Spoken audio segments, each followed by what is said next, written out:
ఉన్నాయి. వాటిని మనోళ్ళు ఏం చేశారంటే హడూప్ స్టోరేజ్ ని క్లౌడ్ స్టోరేజ్ తో రీప్లేస్ చేశారు. సో అందుకని హడూప్ లో యాక్చువల్ బేసిక్ హెచ్డిఎఫ్ఎస్ అనే స్టోరేజ్ ఉంటుంది, ఫైల్ సిస్టమ్. దాన్ని గూగుల్ క్లౌడ్ స్టోరేజ్ తోటి అంటే ఇక్కడ ఎలా ఉంటుందంటే అల్టిమేట్ గా అట్ ది ఎండ్ సేమ్ కాన్సెప్టే ఉంటుంది. కానీ వీళ్ళ క్లౌడ్ ప్రొవైడర్స్ ఏంటంటే వాళ్ళు బిజినెస్ చేసుకోవడానికి దాని మీద చిన్న చిన్న ర్యాపర్స్, కొన్ని ఎక్స్ట్రా ఫీచర్స్ కొంచెం యూజర్ ఫ్రెండ్లీ చేసేసి దాని మీద యూఐ క్రియేట్ చేసి కొన్ని ఎక్స్ట్రా ఫీచర్స్ యాడ్ చేసి మేకింగ్ బిజినెస్. సో అట్లా హడూప్ లో స్టోరేజ్ పార్ట్ ఎగిపోయింది. తర్వాత ప్రాసెసింగ్ వచ్చేసరికల్లా హడూప్ లో మనకి మ్యాప్ రెడ్యూస్ అనే ప్రాసెస్ ఉండేది. దాన్ని మోస్ట్లీ జావాలో కానీ పైథాన్ లో కానీ రాయాల్సి వచ్చేది. చాలా లైన్స్ ఆఫ్ కోడ్ రాయాలి, లాజిక్ అంతా మనమే బిల్డ్ చేయాలి. సో అది కూడా ఏంటంటే బ్యాచ్ ప్రాసెస్ అన్నమాట. మనకి హడూప్ లో స్ట్రీమింగ్ ప్రాసెస్ అనేది మనకి సపోర్ట్ చేసేది కాదు. సో దాన్ని హ్యాండిల్ చేయడానికి మనకి లేటర్ పిక్ అనే ఒక కాన్సెప్ట్ ఉంది, అపాచ్ పిక్. మీరు ఇక్కడ విన్నారా ఇవన్నీ? అడుగుతున్నాను సార్, ఇది ఈ కాన్సెప్ట్ మీరు ఇప్పుడు చెప్పిందాను.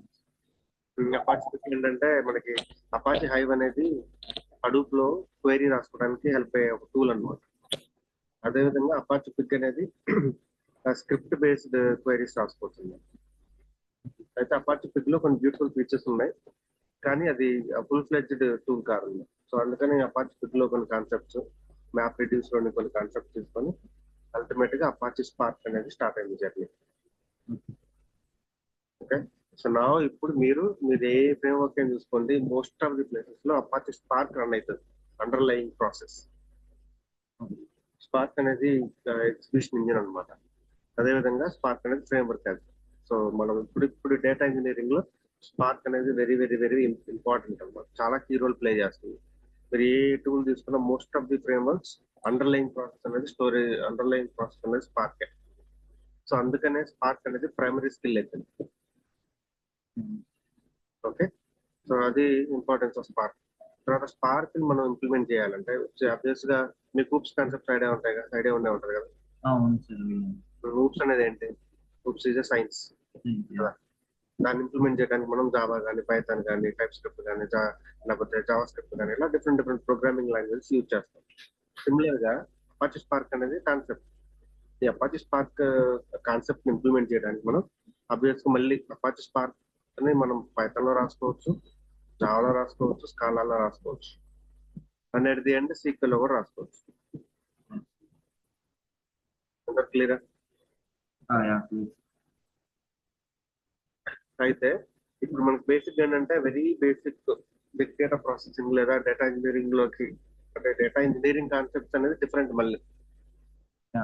సో డేటా ఇంజనీరింగ్ అంటే మళ్ళీ దాంట్లో చాలా పెద్దది అది, అదంతా మనకు అవసరం లేదు.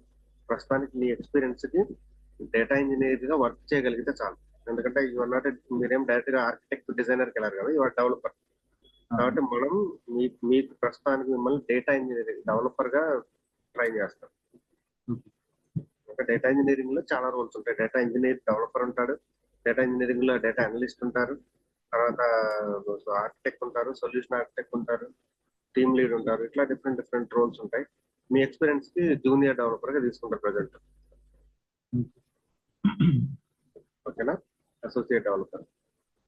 సో ఇక్కడ బేసిక్ మీ రోల్స్ అండ్ రెస్పాన్సిబిలిటీస్ ఏముంటాయంటే స్పార్క్ ప్రోగ్రామ్స్ రాయాలి, డేటాను అర్థం చేసుకోవాలి, ఇన్పుట్స్ అవుట్పుట్స్ మధ్యలో ట్రాన్స్ఫర్మేషన్స్ రాయాలి. సో ఇవంతా చేయాలి అంటే మీకు పైథాన్ ఒకటి, సీక్వెల్ ఒకటి బాగా వచ్చుండాలి. సో పైథాన్ అనేది మీకు తెలిసే ఉంటుంది. పైథాన్ అనేది చాలా వైడ్ గా యూజ్ చేస్తున్నారు ఈ నవడేస్ లో. ఎందుకంటే పైథాన్ వాడుకునే డేటా ఇంజనీరింగ్ టాస్క్ చేయొచ్చు, మెషిన్ లెర్నింగ్ టాస్క్ చేయొచ్చు, ఆర్టిఫిషియల్ ఇంటెలిజెన్స్ టాస్క్ చేయొచ్చు. At the same time fast మీకు వెబ్ సర్వీసెస్ ఐడియా ఉన్నాయా? ఉన్నాయి సార్. సో రెస్ట్ఫుల్ అవి రాస్తుంటారు కదా జావాలో, టైప్ స్క్రిప్ట్ లో. రెస్ట్ మీరు రియాక్ట్ లో రెస్ట్ రాసారా? రాసాను. సో మనకి పైథాన్ లో ఫాస్ట్ అయిపోయి ఉంటుంది. సేమ్ థింగ్ పైథాన్ లో ఫాస్ట్ అయిపోయి. ఇట్లా పైథాన్ ఒకటి మీకు వస్తే మీరు మల్టీ డైమెన్షన్ లో వెళ్ళిపోవచ్చు. సో టైప్ స్క్రిప్ట్ అనేది డెఫినెట్ గా అడ్వాంటేజ్, కానీ ప్రజెంట్ డేటా ఇంజనీరింగ్ లో ఫ్రంట్ ఎండ్ పార్ట్ అనేది చాలా తక్కువ ఉంటుంది. ఎవరికన్నా ఫ్రంట్ ఎండ్ నుండి వాళ్ళు టైప్ స్క్రిప్ట్ రాసుకుంటే అక్కడ మీ స్కిల్ ఫర్ షూర్ గా అడ్వాంటేజ్ అవుతుంది. మీరు అప్పుడు ఫుల్ స్టాక్ డేటా ఇంజనీర్ గా మారిపోవచ్చు.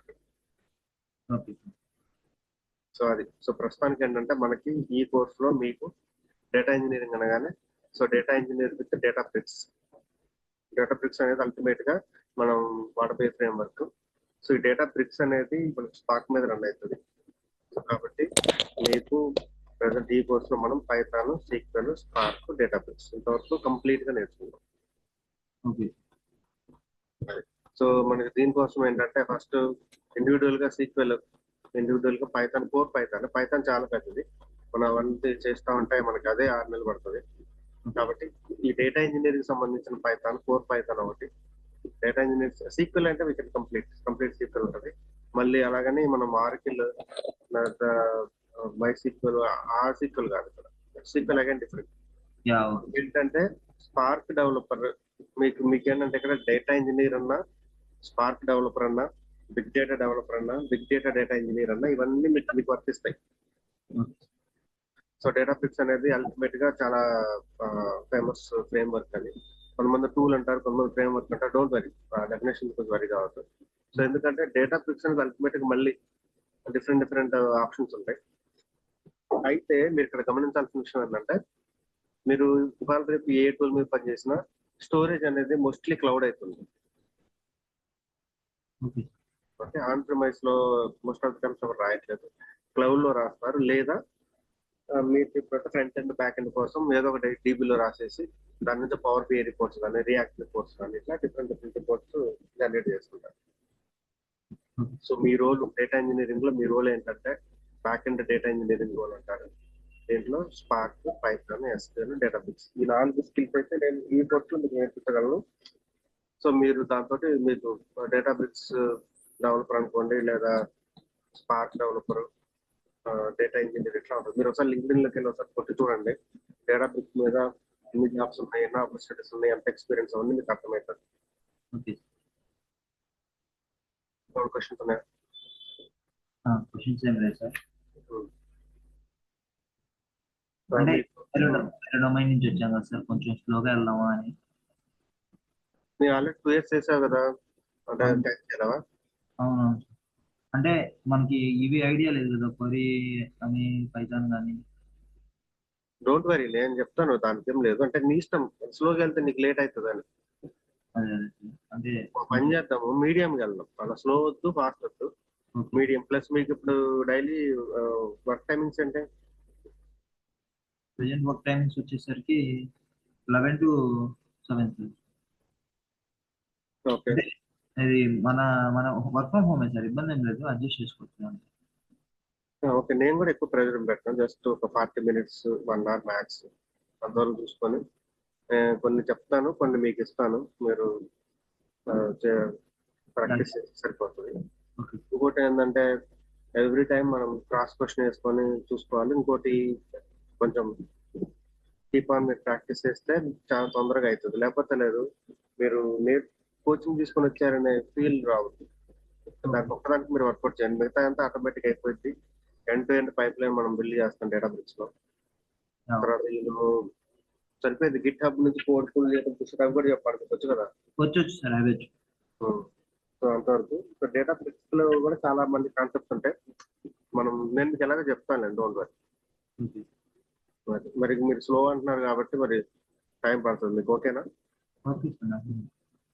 అసైన్మెంట్లు కూడా చేస్తే బెటర్ మీకు.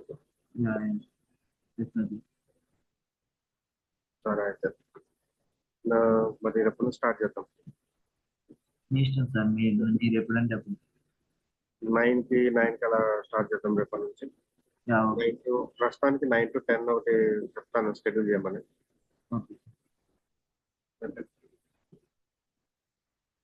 మధు